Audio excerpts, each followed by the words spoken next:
ازيكم عاملين ايه؟ يا رب تبقوا بخير وزي الفل. طالعه النهارده اكلمكم في موضوع يعني هو مختلف شويه، لانه انا مش بقول معلومه عن حاجه معينه ومفيش موضوع معين يعني انا عايزه اتكلم فيه، هو بس يعني اكتر فضفضه شويه.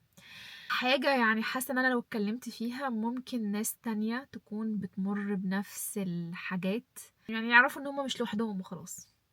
كلنا بيمر علينا لحظات حزن او لحظات تقل، في تقل بيشدنا لتحت كده. وكنت متخيله ان انا فاهمه الحزن ومقدره الاحساس ده من اللي كنت بقراه عنه، من تجارب الناس اللي حواليا. ما في ناس تانية سابقانا بتجارب مؤلمه جدا برضه، لكن لا، لما عشت تجربة الفقد لأول مرة في حياتي، وخصوصا في أهم شخص في حياتي وأكتر شخص شاغل مساحة في حياتي، بابا الله يرحمه، اكتشفت إن في حاجات كتير كتير كنت فاهمها غلط.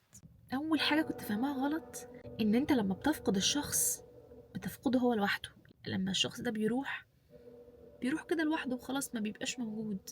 الصدمة بقى إنك بتفقد كل الناس معاه، تفقد نفسك، كل النسخ القديمة بتاعتكو دي بتروح معاه.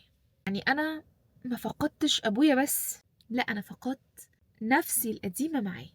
هتقولي طب ازاي يا نشوى فقدتي نفسك؟ ما انتي عايشة وبتروحي شغلك وبتودي عليك تمارينهم وبتيجي تعملي لهم الأكل وماشية الحياة. أيوة، إحساسي بنفسي في وجوده راح. احساس نشوة الطفلة اللي قاعدة جنب باباها وبتنادي تقول يا بابا، ما هي طول ما بتنادي تقول يا بابا فهي طفلة. طول ما هي بتكلمه ويرد عليها وقلقان عليها ويسألها ويناغشها ويهزرهم، طول ما هو موجود الطفلة دي موجودة. طول ما انت قاعد جنب ابوك وامك، احساسك في وجودهم انك طفل، احساسك في وجودهم انك ابنهم. الاحساس ده راح.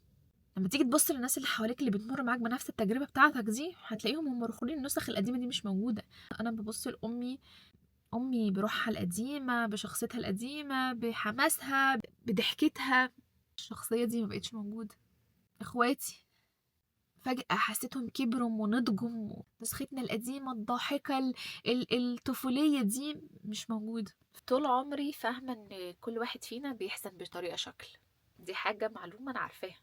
فيه اللي يعيط وينهار ويمرض، يعني جسمه يمرض ويتأثر بحزنه وبزعله، وفيه اللي يدخل في حالة صدمة ومش مستوعب ومش فاهم، تحس انه متجمد في الزمن كده وواقف مش عارف يعيط، مفيش دموع. وفيه النوع اللي بيعيش حالة نكران، يعني يرمي نفسه في الشغل، يشغل نفسه مش عايز يواجه، أو يقعد لحظة صمت كده بينه وبين نفسه يخاف، ما يقدرش يفتح صورة للشخص اللي فقده، أو يسمع له فيديو أو يسمع صوته، بيرمي نفسه في حالة نكران كده ويكمل كده فترة طويلة.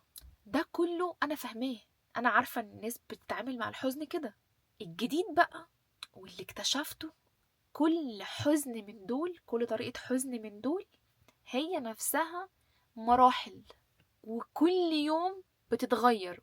لا، الحزن ده طلع يعني ايموشن جبار، شيب شيفتر جبار، يعني بيغير شكله كل يوم بطريقة، لأن ما تبقاش فاهم هيدخل عليك من انهي لحظة ولا من انهي اتجاه. يوم هتلاقي نفسك حاسس بتقل رهيب، حمل على قلبك، حاسس ان في وزن بيشدك لتحت كده مش مخليك قادر تتحرك، واوقات ممكن يوصلك انك تبقى مش قادر تتنفس، يعني حاسس انك مخنوق مش عارف تتنفس.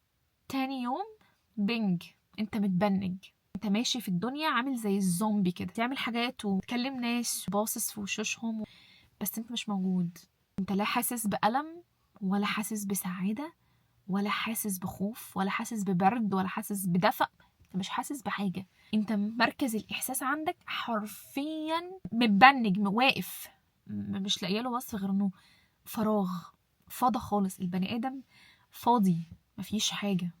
تالت يوم تلاقي صبر وتماسك، دعوات، ملتزم في الصلاة، مش عايز تفوت صلاة عشان عايز تدعي في كل ركعة، وعمال تدور على حد تتكلم معاه عايز تقول اللي انت حاسه. وبعدين في لحظة عشوائية، ممكن تبقى سايق العربية رايح شغلك الصبح، ممكن تبقى قاعد في التمرين مستني عيالك يخلصوا، ممكن تبقى قاعد بتحضر مسلسل وبتتفرج على حلقة في حاجة، ممكن تبقى بتفطر، ممكن تبقى أي لحظة عشوائية في يومك وتقوم موجة كده جاية يعني من حيث لا تدري وترجعك تاني نقطة الصفر، وتقعد تبكي بقى وتعيط زيك زي الأطفال بالظبط اللي محدش عارف يعمل لهم ايه.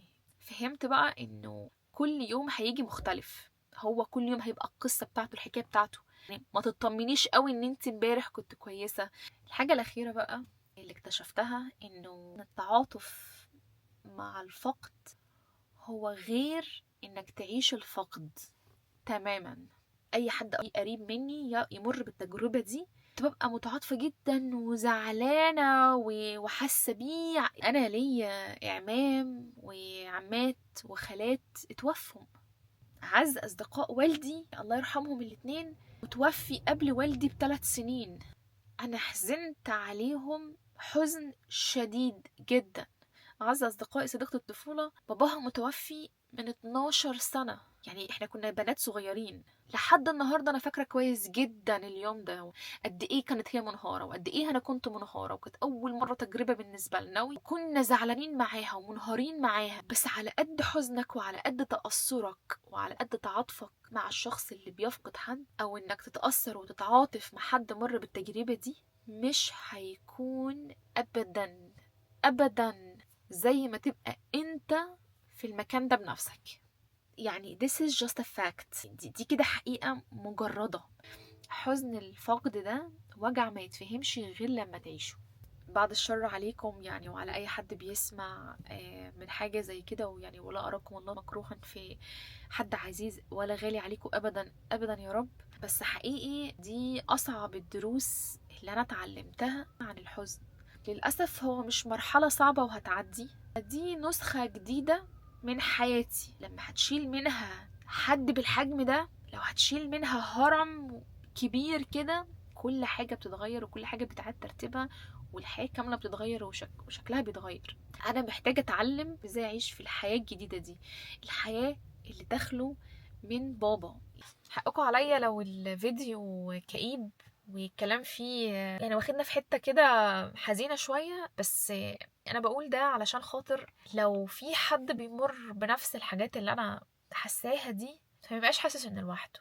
وعايزة أقوله نصيحة، إنه الوحيد اللي حاسس بيك في الموقف ده واللي حاسس بكل تفصيلة بتمر عليك على مدار اليوم، كل لحظة صمت سكتها انت مع نفسك، في كل لحظة انت بكيت فيها، في كل لحظة انت دورت على الشخص ده وما لقيتوش، هو معاك وشايفك وحاسس بيك. ربنا سبحانه وتعالى هو اكتر حد انا مرتاحة في ان انا اجيله واشتكي له، عشان انا مش محتاجة ان انا اقعد اشرح انا مشكلتي ايه وانا حاسة بايه وانا مفتقدة ايه وانا خسرت ايه. انا مش محتاجة ان انا اقعد اشرح له، هو عارف.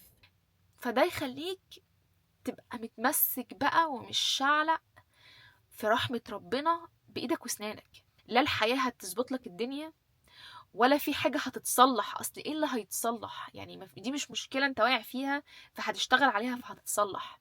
والناس تقولك هتتجاوز، هتتجاوز إيه؟ ما هو أنت عشان تتجاوز حاجة يبقى لازم تحلها. يعني هتجاوز إيه؟